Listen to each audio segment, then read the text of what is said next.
Bem, pessoal, vamos de BTC no fim de tarde dessa quinta-feira, 13 de abril. Agora na Espanha, 19 horas e 15 minutos. No Brasil, 14 e 15 da tarde. Aí, começo da tarde no Brasil. Aqui no 4 horas, a gente está desenhando um verdadeiro balé.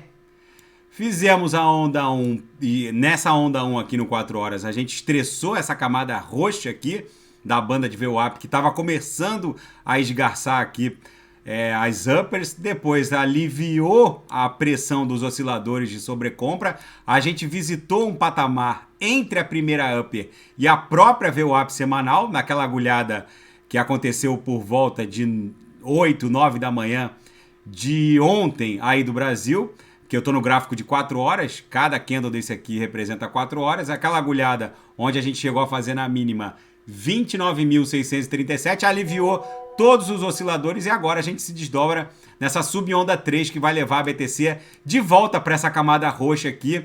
E aí a gente já vai estar próximo da virada da VWAP semanal, que vai impor aqui uma nova banda de VWAP da próxima semana, com as uppers e as lowers. Mas eu queria mostrar para vocês agora, antes de analisar o gráfico diário, eu vou pular para o mensal, onde cada candle desse aqui representa um mês. Vou até despoluir, porque eu estava fazendo uma análise muito interessante. Se hoje fosse o dia 30 de abril, se fosse o último dia do mês de abril, o próximo candle aqui no mensal já viria com a base dele totalmente acima da mediana do canal de Keltner. Lembrando aos senhores que sempre que a BTC desenha um corpo real inteiro, livre da mediana, ela busca a upper daqui do canal de Keltner no mensal. Então, os senhores podem se preparar, porque se o próximo candle aqui no mensal começar acima do patamar de 28.900, ou seja, com certeza tem uma belíssima chance da gente começar o próximo mês, que vai ser o mês 5, o mês de maio, acima de 28, vamos botar 29. Então a gente vai estar desenhando um corpo real aqui já para cima da mediana. Então fica no radar a possibilidade da BTC. Agora eu vou pular para o diário para a gente entender o que a BTC pode fazer.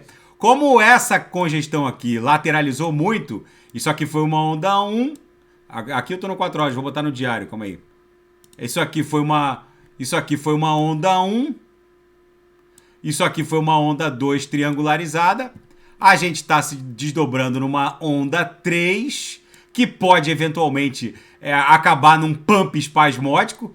E aí a gente vai acumular em 32, pode bater até 33, um pouco mais. Vai acumular provavelmente numa figura triangular, que vai ser a onda 4 no diário. E aí a onda 5 vai fazer a BTC buscar lá aquele patamar acima de 40 mil. Vamos ver como vai se desdobrar essa história. É muitíssimo provável que a gente visite a upper aqui do canal de Keltner no mensal entre o mês 5, 6 ou 7. Ou seja, até o final do primeiro semestre desse ano, a gente deve dar um beijinho ali em algo próximo a 50 mil dólares. É a leitura que eu tô fazendo. Aí quando bater na upper, das duas, uma, ou vai estressar, esgarçar um pouquinho e voltar para dar um beijinho na mediana, ou vai fazer esse movimento aqui.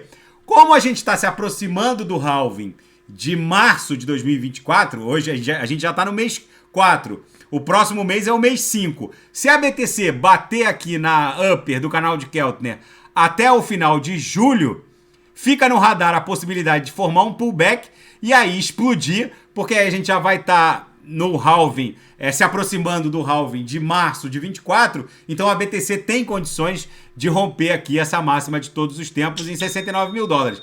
Vamos ver como vai se desdobrar no intraday.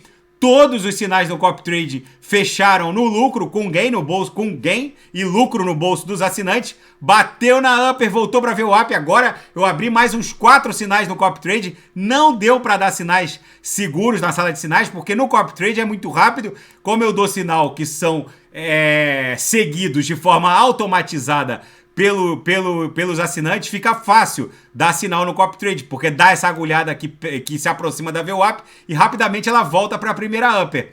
Na sala de sinais, como os sinais são colocados manualmente de acordo com a alavancagem de cada assinante, ainda não deu um ponto seguro, mas se der, eu vou ofertar sinais ainda hoje na sala de sinais. Provavelmente vai dar um ponto seguro até o final do dia.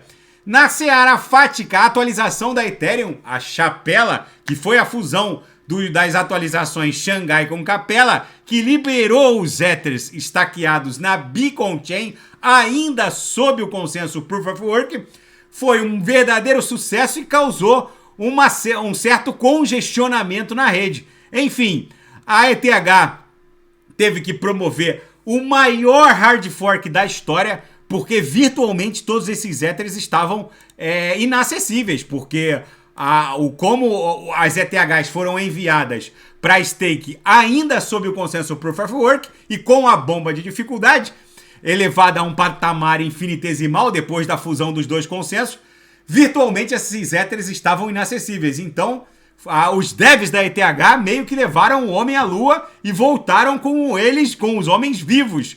E o braço latino-americano da Lamborghini anuncia o lançamento de tokens NFTs para criar experiências exclusivas para os detentores dos holders. Num primeiro momento, o Lamborghini Official Crypto Coin, que serão NFTs e tokens fungíveis, darão acesso aos entusiastas da marca, acesso a produtos e experiências exclusivas. É um novo normal. E o Reino Unido se prepara para competir com a França por um serviço de compensação de Bitcoin no mercado de futuros. A Bolsa de Valores de Londres anunciou que vai usar uma parceria com seu braço de Paris e, através dessa subsidiária, liquidar os contratos de futuros e opções de BTC. Enquanto não vem a regulamentação pela maior jurisdição do planeta, norte-americana, cada jurisdição, no caso a do Reino Unido com a França, vai regulamentando a sua maneira. E o maior banco virtual de Hong Kong vai atuar como um banco de liquidação para as exchanges criptos.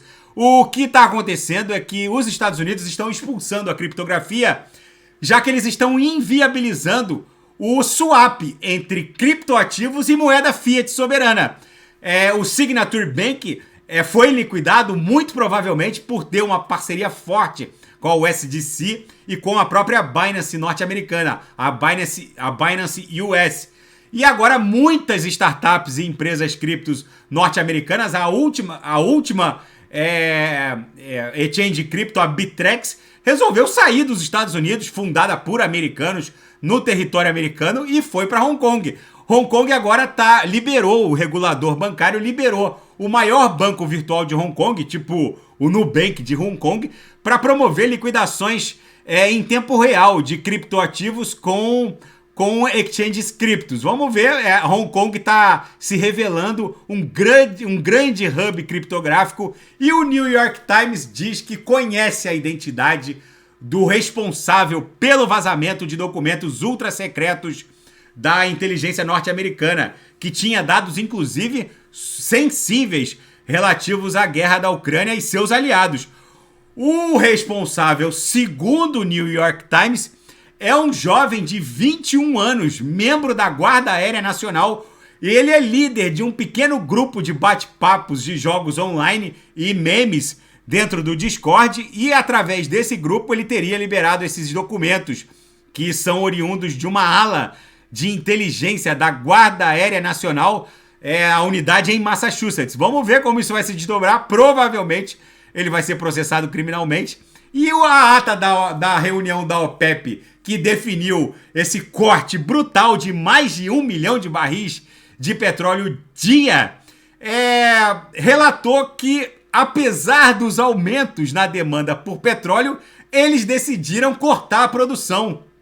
Enfim, os americanos estão desconfiados de que a OPEP está numa grande orquestração para continuar pressionando a inflação na zona do euro e nos Estados Unidos da América, para meio que quebrar o dólar norte-americano, já que os aumentos nas taxas de juros não estão surtindo o efeito desejado. Agora, depois de meses com as taxas batendo recordes atrás de recordes, o último aumento foi de 0,25%, mas o Banco Central americano deixou em aberto a possibilidade de continuar aumentando a taxa básica. O fato é que a OPEP parece que quer que o Federal Reserve siga enxugando gelo, já que, ao que parece, o Mohammed bin Salman liderando a OPEP, esse cartel, por assim dizer, de produtores de petróleo, parece que está num movimento orquestrado com o Kremlin e com a China também. O mundo está virado numa hecatombe nuclear. A BTC está desenhando aqui no diário, ancorado pela banda de VWAP mensal, mais um corpo real com a aresta superior protuberante em relação ao corpo real do candle anterior de ontem, 12 de abril. Ou seja, o ímpeto comprador ainda não arrefeceu, a gente tá se desdobrando forte em direção a 32 mil dólares. Tá bom, pessoal? A dominância da BTC, que acabei que não fiz hoje, faço amanhã sem falta, tá cedendo. Isso é muito bom. A dominância encontrou um platô muito interessante. Lembrando que quando a dominância da BTC cai, o que é a dominância? É o percentual que o market cap da BTC ocupa em relação ao market cap de todo mundo cripto. Vejam que a dominância bateu numa resistência muito impactante. Foi testada 1, 2, aqui quase bateu 3, 4 vezes, ou seja, era improvável que a gente rompesse essa resistência. Então, o mais factível é que a dominância volte para 46% e com isso as altcoins startem eventualmente uma out-season. E é isso que deve acontecer. A Arbitrum está subindo mais de 12, Atom mais de 5, Kusama mais de 4, enfim. Tá bom, pessoal? Se nada fugir do script, eu volto amanhã para analisar a própria BTC. Lembrando que a queda da dominância não significa queda da cotação da BTC. Só significa que o market cap da BTC vai ocupar um espaço paulatinamente cada vez menor dentro do market cap de todo mundo cripto. Tá bom, pessoal? Se nada fugir do script, eu volto amanhã para analisar a própria BTC. Fiquem com Deus. E quem quiser sugerir alguma análise é só colocar nas mensagens abaixo. Grande abraço, fiquem com Deus, até amanhã.